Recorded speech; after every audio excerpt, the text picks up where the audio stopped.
इस शुक्रवार को रिलीज हुई है फिल्म अंडरवर्ल्ड का कब्जा।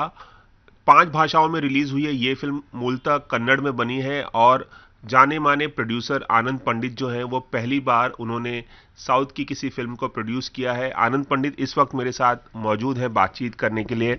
आपने हिंदी सिनेमा की अगर हम बात करें तो तमाम फिल्में प्रोड्यूस की हैं पिछले कई सालों में, कई बड़ी बड़ी फिल्मों के प्रोड्यूसर रहे हैं। वो क्या बात थी कि आपको लगा कि साउथ टेरिटरी में वेंचर किया जाए और एक साउथ की फिल्म को प्रोड्यूस किया जाए बड़े बड़े स्टार्स के साथ, जिसमें सुदीप है, उपेंद्र है, तमाम लोग हैं। मेरे ख्याल से जो लास्ट 3-4 साल से स्पेशली पेंडेमिक के बाद में लोगों का फिल्मों के प्रति जो रुचि है वो थोड़ी डिफरेंट हुई है, उनका टेस्ट डिफरेंट हुआ है। और ज़्यादा रीजनल फिल्मों को, या मैं कहूँ कि अभी कोई लैंग्वेज कोई बैरियर नहीं रहा है फिल्मों के लिए, एंटरटेनमेंट के लिए। तो हम लोग जैसे साउथ की फिल्म तो है ही है, लेकिन विदेश की फिल्में जैसे Korean film, Japanese film, Spanish film, यहाँ की रीजनल फिल्म, वो सब लोग देख रहे हैं ओटीटी के बाद में। सो मुझे लगा कि ये जो रीजनल फिल्म्स होती है उसमें ज़्यादा ओरिजिनलिटी होती है।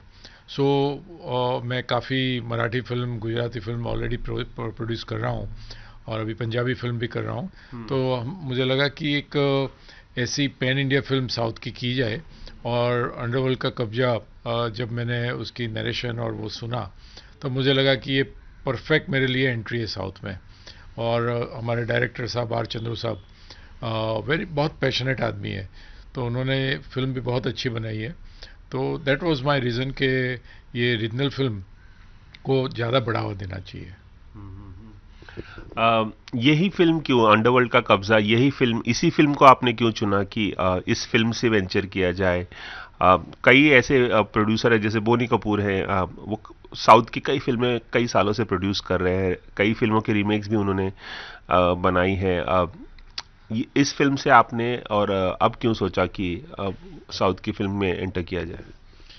देखिए, साउथ की फिल्म जब आपको पैन इंडिया बनानी है, साउथ की फिल्म आपको वहाँ के लिए, वही लैंग्वेज के लिए बनानी है, तो एक बात अलग होती है।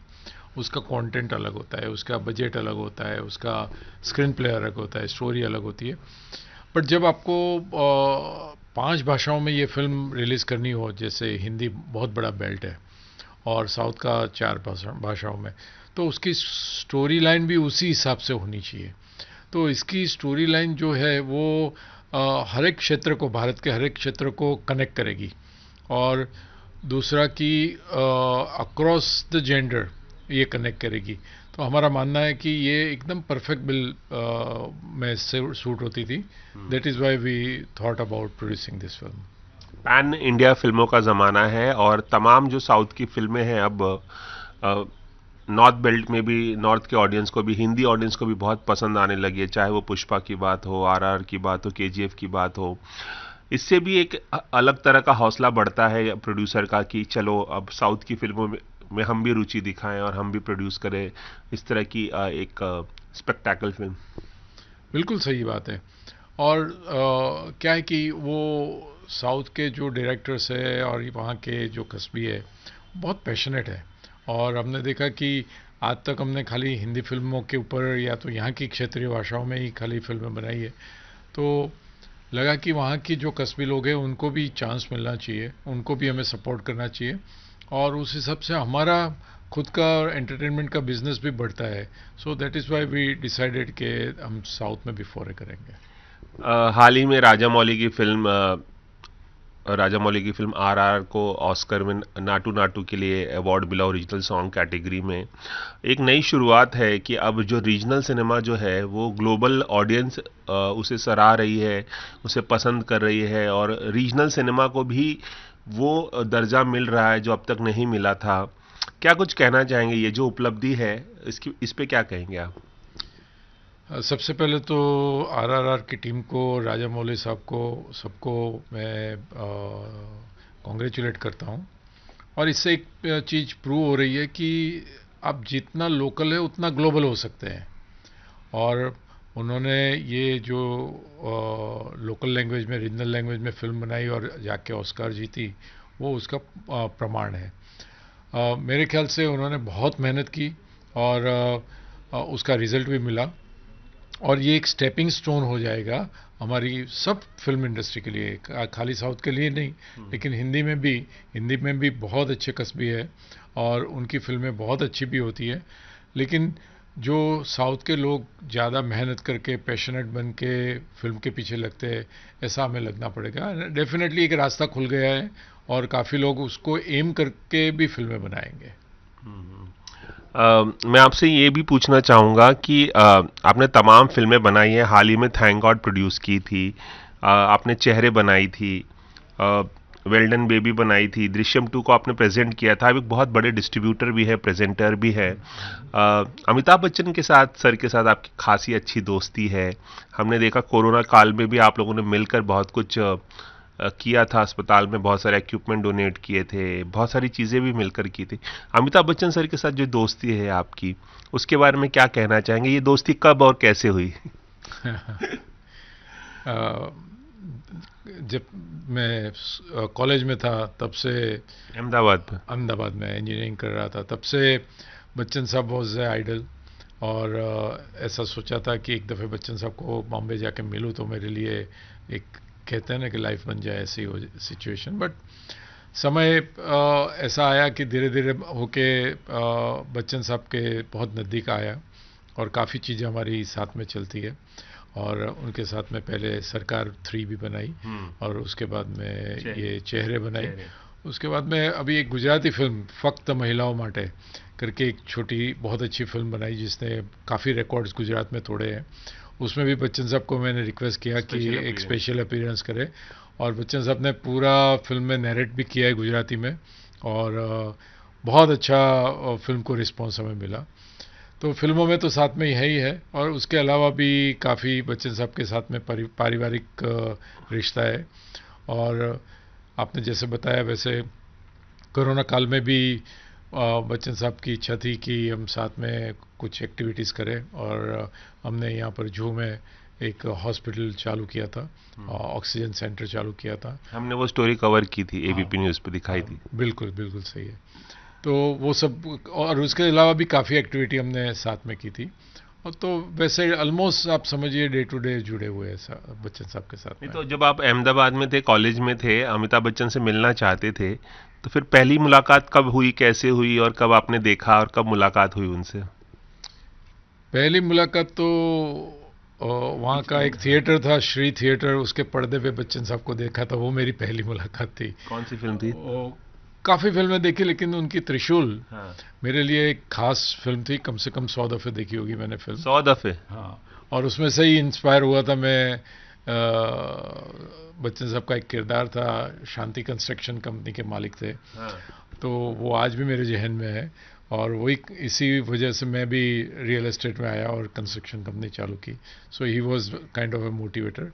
और उसके बाद में तो जर्नी चलती गई। यहाँ पर मेरे ख्याल से ऑलमोस्ट 15-17 ईयर्स के पहले बच्चन साहब से मेरी मुलाकात हुई थी, इंटरेक्शन हुआ था और धीरे धीरे वो दोस्ती। तो आपने जब पहली मुलाकात की उनसे और पहली बार बात की तो आपने क्या बताया उन्हें? क्योंकि आप कॉलेज के ज़माने से उन्हें देखते आ रहे थे, त्रिशूल फिल्म 100 बार देखी थी, तो पहला इंटरेक्शन कैसा था? क्योंकि आप एक बहुत बड़े बिल्डर भी हैं और आप त्रिशूल के अमिताभ बच्चन के किरदार से ही आपने प्रेरणा ली बिल्डर बनने की। तो पहला कॉन्वर्सेशन क्या था, क्या कहा आपने उन्हें? देखिए, जब फर्स्ट टाइम मिला तो कन्वर्सेशन होने का कोई सवाल ही नहीं था मेरे लिए, क्योंकि इतने औ में थे जैसे मेरे लिए कोई गॉड को मिलने जा रहा हूँ ऐसा था। और ज़्यादा कन्वर्सेशन हुआ नहीं, बस मैं देखते रहा। एंड ख़ास तो मैं मेरे नसीब के ऊपर ये प्रश्न चिन्ह लगाता रहा कि हकीकत में मैं बच्चन साहब को मिल रहा हूँ क्या। So it was like a meeting of a fan to Bachchan sahab, ऐसी मुलाकात थी। खैर उसके बाद में धीरे धीरे काफ़ी सब डिफरेंट चीज़ों के ऊपर डिस्कशन होता रहा दूसरी तीसरी मीटिंग में।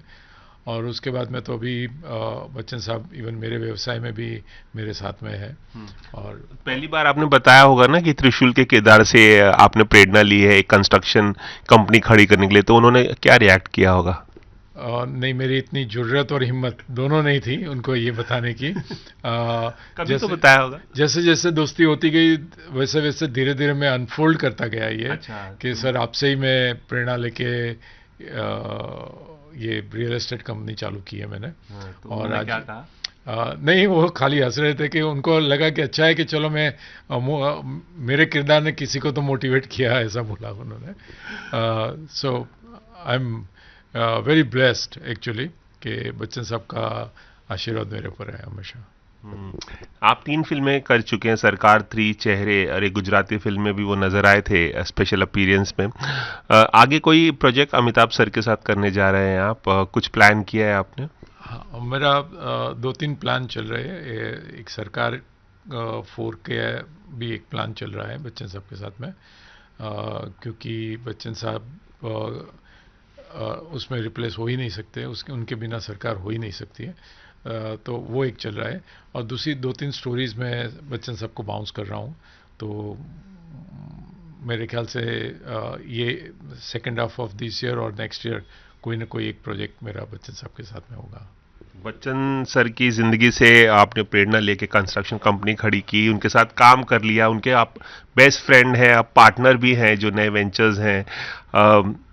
उनकी शख्सियत की सबसे बड़ी खासियत क्या बताना चाहेंगे हमारे दर्शकों को? क्या बताना चाहेंगे कि क्या वो खास बात है बच्चन सर में जो बाकी लोगों में नहीं है? देखिए, खासियत बताने जाऊंगा तो मेरे ख्याल से रात हो जाएगी। लेकिन ये एक बताऊं, ये स्पेशली यंगस्टर्स को, कि बच्चन साहब इतने डेडिकेटेड है, इतने हार्ड वर्किंग है। और जब चेहरे के सेट पे आए तब हमारे इंटरेक्शन हो रहा था, तब उन्होंने बोला कि आनंद भाई, मेरे लिए कुछ बातें हुई उसमें, तो उन्होंने बोला कि मेरे लिए ये फर्स्ट फिल्म है, तो मैं हर एक फिल्म को मेरी फर्स्ट फिल्म है उसी हिसाब से चालू करता हूँ। तो ऐसा कोई ओवर कॉन्फिडेंस के हिसाब से मैं नहीं करता हूँ। और इतने डेडिकेटेड होते हैं, और उनके हर एक जो डायलॉग्स है, उनका किरदार है, वो पूरा का पूरा वो समझ के अपने हिसाब से एक रिहर्सल करके आते हैं। तो 1 मिनट का टाइम आपका सेट पे खराब वो नहीं होता है। सो मैं अभी भी 2 घड़ी पहनते हैं हाथों में। वो, लेकिन उनसे बहुत सीखने मिला मुझे। बहुत डिसिप्लिन। Very very discipline. हम लोग जब एक शूट में यूरोप में थे, स्लोवाकिया में, जहाँ पर एक नेशनल पार्क में, जहाँ पर कुछ नहीं था, पहाड़ी के ऊपर खाली बर्फ थी, ओनली स्नो वॉज देयर, और नीचे से ऊपर जाना भी मुश्किल था, खाली रेंजर्स के साथ में जा सकते थे।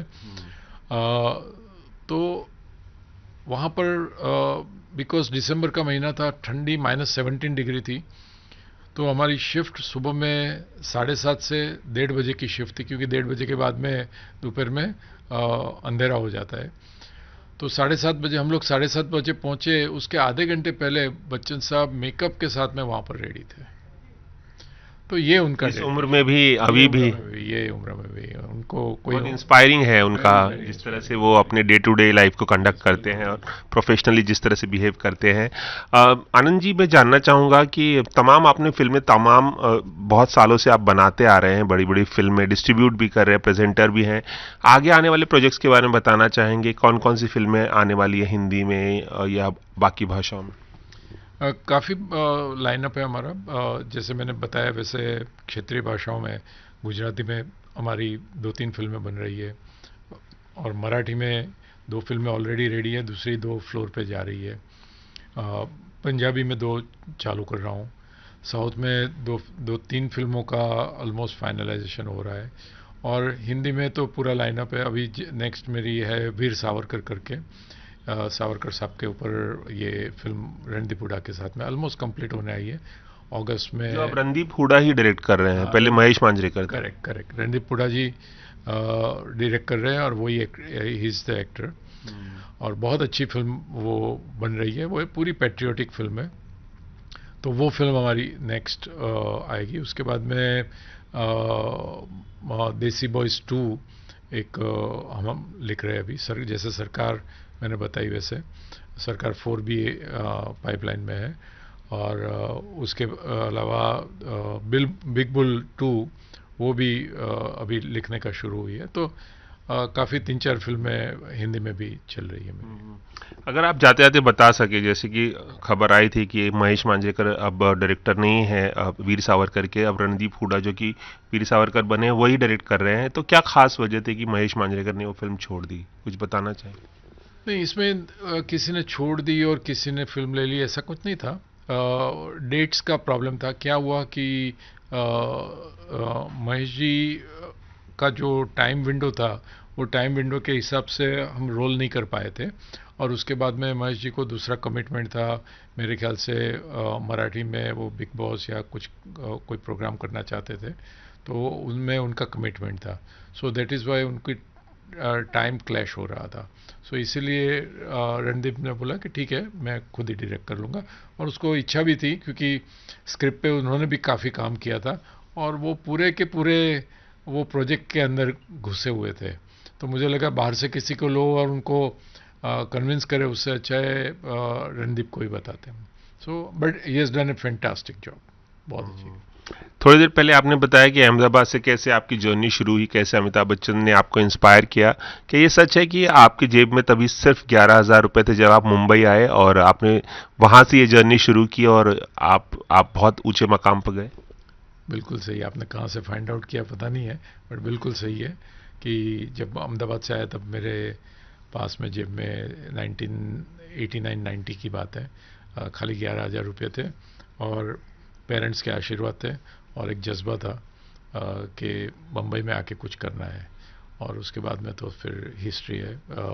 ऊपर वाले ने बहुत साथ दिया और पेरेंट्स के आशीर्वाद थे, तो इसीलिए आज ये मुकाम पे पहुंचा हूँ। ऊपर वाले ने साथ दिया और पेरेंट्स का आशीर्वाद था और बच्चन सर ने बहुत इंस्पायर किया। बिल्कुल ऐसा बोल सकते हैं। बिल्कुल सही, बिल्कुल सही है। चलिए, एबीपी न्यूज से बात करने के लिए बहुत बहुत शुक्रिया, और आगे के जो तमाम प्रोजेक्ट्स हैं उनके लिए शुभकामनाएं एबीपी न्यूज की तरफ से। Thank you sir, so much. Cameraman Ravi Panchal के साथ रवि जैन, एबीपी न्यूज, मुंबई।